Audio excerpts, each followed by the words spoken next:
Hello everybody, Turkey Cat here, bringing you another ZvP strategy against Forge Fast Expand. This is actually a blind 10 pool. I'm going to describe exactly what this, exactly how to execute this build properly, and then I'm also going to explain, what the advantages and disadvantages of this build are, and why it's so good against protoss. I do want to first state that this is not intended to kill your opponent. That's just another thing, that a lot of the Zergs make that mistake when they 10 pool. They think, okay, I'm just going to throw lings at him endlessly until I win, or just quit. And that's actually not the point of this. If I wanted to kill him right away, and just all in him, I'd probably just 6 pool, because that would probably get in and could potentially kill him as even faster. But the problem is if he does something like not Forge Fast Expanding, if he's maybe walling in at the top of his ramp, there's so many more variables that can go wrong in that situation. So I do want to explain first of all the build order. So you do drone straight up to 10, no overlord as of yet. Then you save up your 200 minerals and get that spawning pool down as fast as possible. Then you do make your 10th drone again, and then still no overlord. So you make a 10th drone and then extractor trick at around 75 minerals so that you can make your 11th drone before overlord. So you're going to be at 11 of 10. If you want, you could double extractor trick and go to 12. That's fine, but I don't like doing that just because double cancels kind of ugly. So you do actually make an overlord at 11, and then if done correctly, which I don't do in this game, you can actually make one more drone after this overlord pop. So actually make a drone right there, and if you do it correctly, you'll be able to make 4 lings, and then right about now, about 3 seconds later, your next larva will come up, and you can make your 5th and 6th ling, so your 3rd set. I actually didn't do that in this game, but it's okay. It doesn't make that big of a difference. But I want to show you that I'm actually droning behind this. So I've made 6 lings, and I'm actually making another drone. Now, because he is trying to block, I do leave 1 ling here to kill the probe. Why? Because I want to expand behind this. As I said, this is not meant to kill him. This is meant to delay him, to slow him down as much as possible. So this 1 ling is going to stay here, is going to start working on this pylon, and then I'm going continue to drone behind this. I'm getting my queen. Another huge advantage, as I pause right here to explain, another huge advantage of a 10 pool is actually a very, very smart, intelligent build just for early harasser to kind of scare your opponent, because you actually get your queen almost a full inject round faster. Which means that even though you're going to be behind by about 2 or 3 drones, your queen will actually allow you to get another inject, so you can actually catch up really easily. So you do make those 6 lings, and then you make another drone. You want to be spending your larva, but you make that queen with your very next 150 minerals that you can. So basically, like right away, you make that queen, and basically go back up to about 18. I should be making I believe I'm making an overlord. Yes, I am. So it's almost done, and then I'm going to continue droning. So actually, looks like I made that overlord at 17. After I made the queen, which put me up to the 17th supply, made the overlord, then made the 18th, or actually it'd be the 16th drone, but it's actually the 18th supply. So I got these 5 lings coming down here. Your overlord will actually get here about the time that your lings are about a quarter of the way across the map, so you'll be able to see exactly what he's got. Now, if he had completely walled off, then it's not a big deal. You just continue to drone behind it as you should. You do not continue making lings, because he's already most likely reacting to your build, and he will probably have walled off correctly. But the point of this is, as I said, is to make sure that he does not go Nexus first. If he does go Nexus first, even though he scouts, he's just dead. So in that case, you want to go straight in and just kill the probes. You don't even try to focus down the Nexus. You can always do that later if if he manages to somehow hold off with probes or correctly micros there. But even if you do get these lings in, even if he does, if he's really, really good at micro and is fighting you off fairly well, you should still be macroing behind this and just making drones, so you're actually going to stay on even terms or even be ahead in that case. But in this case, the photon cannon went down around the time that my lings were right here, and my overlord did scout that. So I'm coming in here right now, still droning behind this, and I'm just going to focus down this photon cannon. Now at this point, I'm going to start making lings again. Why? Because he didn't wall off, and I'm going to kill this cannon, and I know that, okay, I'm going to lose a couple lings here because of the timing, But I killed the cannon. He still has no wall, and he did build his nexus. So he's still trying to be greedy. So if he's still trying to be greedy, I mean, you could just straight up drone, maybe take a third if you wanted to, but I feel like, holy crap, I can do a lot more damage here. So even though I don't have lings on the way, and I will have to delay this a bit, I'm making as many as I can, and that's just a decision that you can make at the time. I'm making 8 more. I have 4 more on the way, but I am going to expand and continue to build up behind this. So it's still not an all-in. I want to stress that, but I am bringing more zerglings. So right now, I want you to know exactly what I'm thinking, so that you can know what you want to do in the correct decision, or what the correct decision would be in a normal game. So I see his probes there trying to block. I went in to try to get a few hits on that photon cannon before it finished, but he sent his probes back, so I sent my lings back. Now, right now I see him putting down this gateway. I'm going to pause here and explain. I have all these lings on the way, and I know that they're almost here. That's a lot of lings, especially this early in the game, when I know that he doesn't have any production structures up yet. He's not able to create an army, so I'm actually way ahead as far as army value. And if we look at the units, I am 5 drones behind, so this was an investment that I chose to make. If I hadn't made these slings, I'd actually be on even terms. So as I said, this is not designed to kill your opponent. In this case, I chose to go for that because of his reaction. And if it wasn't such a wide open place here, like if it was something more like Core Hall Compound or something, that's not a very good map for 10 pool, just because of how small the ramp is. It's only about this big, so it's easy to block off with 2 or 3 buildings. I think a pylon and 2 buildings will actually block it off, maybe 3, so like a forge and 2 gateways or something like that, and then he can get the cannon down and cancel once I have to pull back, cancel one of the gateways once I have to pull back and put down the cyber core. So not to say that it's not a good idea to do it on that map, but it's just not as good because it's not as easy to get the lings inside. He will just wall off, which still accomplishes the goal of not allowing him to go Nexus first, which is about the only thing that you're really trying to accomplish initially. When you first spawn, you have just your 6 drones. Your mindset for the 10 pull should be, I need to stop him from Nexus firsting. That's all you are trying to do, and you make your decisions based on how he reacts to your build. But at this exact moment, I see him throw down this gateway, and I know I only have seconds right now, because I don't know exactly what his minerals are at, but he has enough to throw down another gateway right now, and then he could potentially just put a pylon right here in about 90 more minerals, and I'd be blocked out. And then that cannon right there would actually do enough damage to potentially just keep me from getting in at all. So this is going to look sloppy, but at this moment I feel like, oh crap, I have to go right now. So I run in right now, and I'm going to lose several lings in this process. If these lings had all been together, I would have lost less. But it doesn't really matter at this point, because I know that he's got nothing to defend this, and he's got nothing down here to block. So he's trying to block, he's not able to get it off, and I'm able to get a grand total of 8 lings inside his base. So this is pretty huge at this point. 4 would be huge. As I said, you don't even really need to kill them. Just the harassment, keeping the probes from mining, keeping them microing around the place and not returning minerals is a huge goal. So as he starts to pull these probes down here, I know there's cannon down here. I know I saw him put down a second one. I don't want to be in range of that. So as he backed up, I figured, whatever, I'll just target your nexus. That's a choice. This is a very obvious choice in this point. And he's trying to get this pylon down so he can build a cannon up here. But at this point, lings always kill cannons faster than they actually gain health. So you can always, 4 lings will actually kill a cannon before it can finish. 8 lings, no contest. So at this point, just focusing on this nexus, not even bothering with this pylon. I don't even give a shit.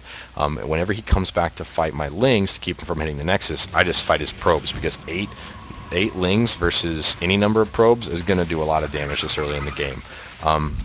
So as you can see, I already killed 3 probes. I'm just going to continue to do this. I shouldn't allow him to pull me too far from this nexus.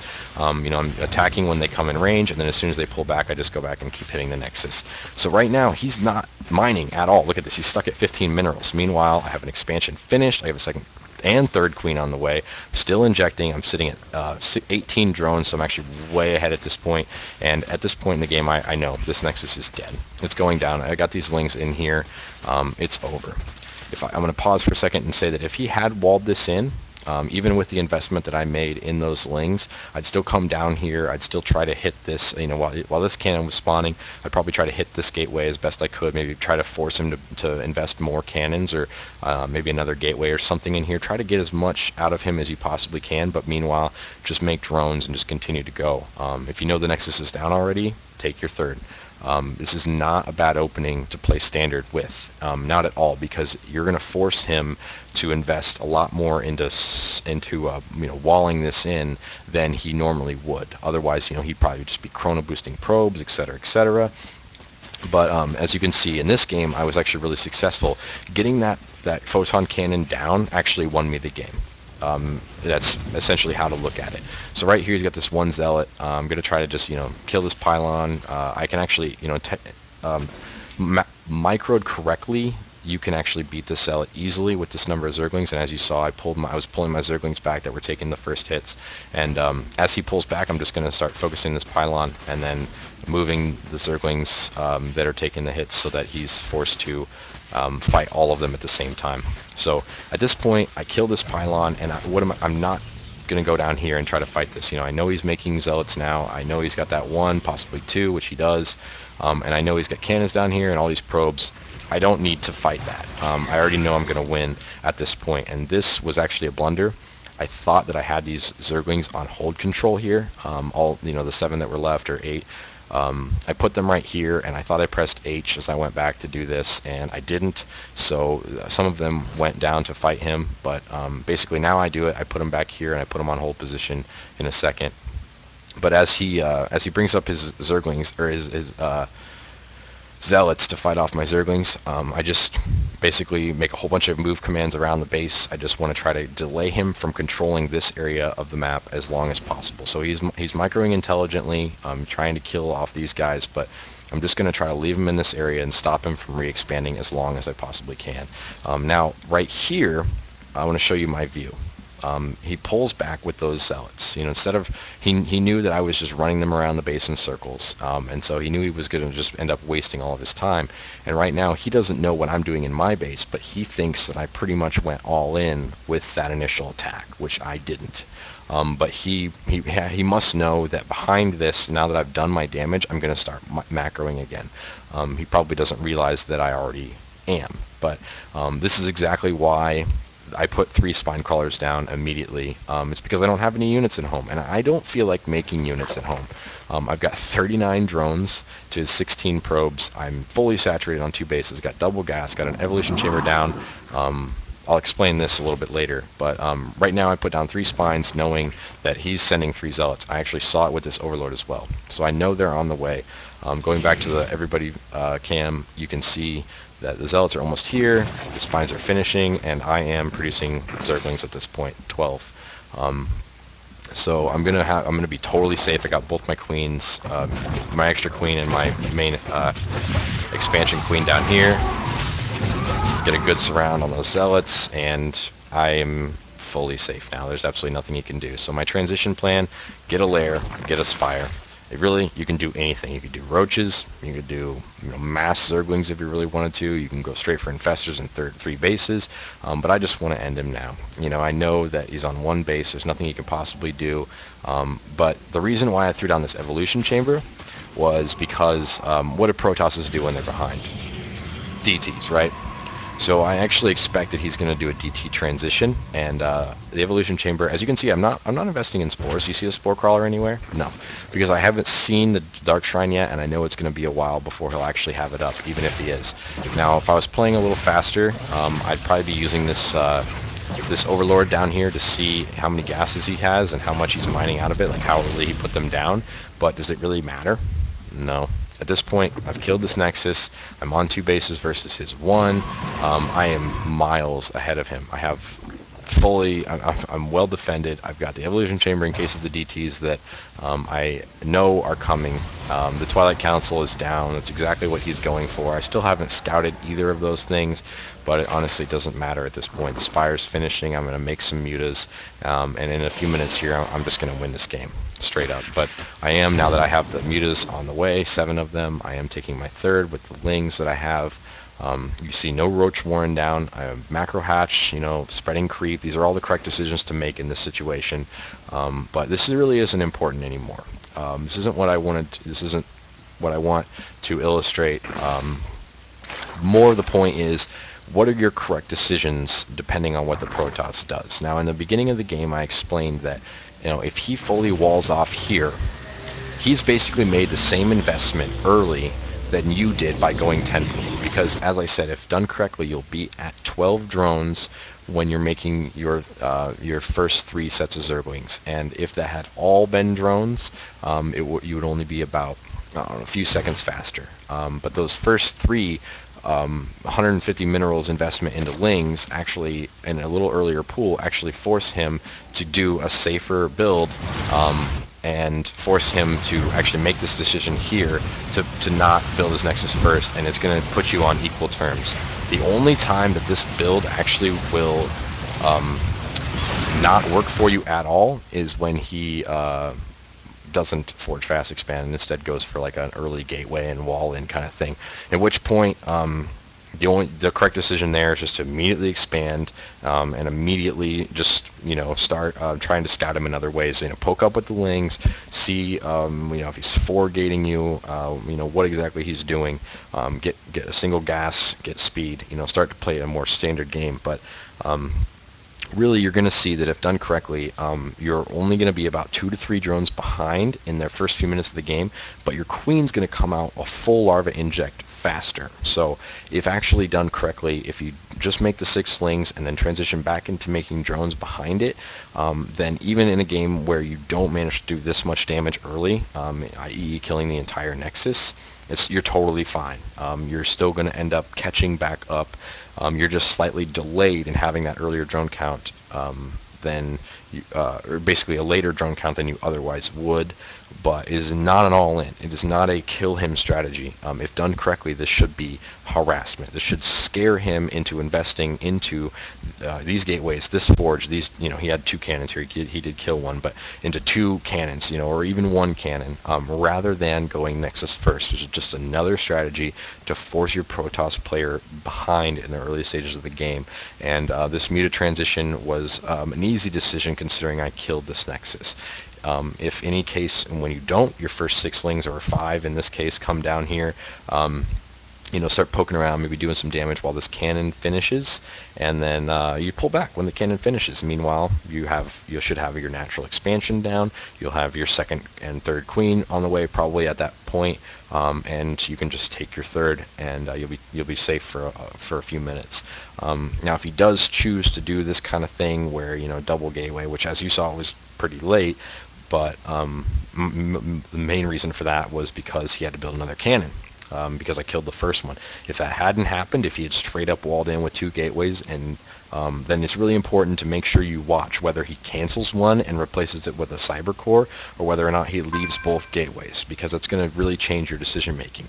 Basically, if he leaves both gateways, then you do not want to take your 3rd immediately. If he put down his Nexus already, that's what you're going to want to feel like you want to do is take your 3rd. But if he's got 2 gateways there still, then most likely he's going to counter you with some kind of early zealot aggression, and in that case you probably want to you want to continue to poke anyway, but you probably want to get a couple spines down, and just start playing a little more defensively until you're sure that you're safe enough to take that 3rd. So maybe get some roach tech up, and then safely expand when you can, and then fully drone up that 3rd, and start playing a little more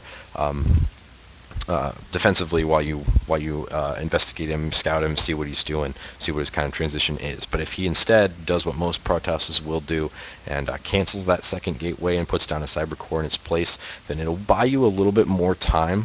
And I would go ahead. Normally I would probably take my 3rd in that case, because then you can shortly after that get a roach warren, get a spine or 2 down after the 3rd. And then scout him to see whether he's going to do some kind of early 4-gate pressure, or whether he's just going to try to 7 or 8-gate you all in, which that's a topic for an entirely different video. So for this one, hopefully you guys enjoy this. Leave any questions or comments or criticisms or anything like that down below, and I will do my best to answer any questions or anything like that. But other than that, hope you guys enjoy this video, and I'll see you next time.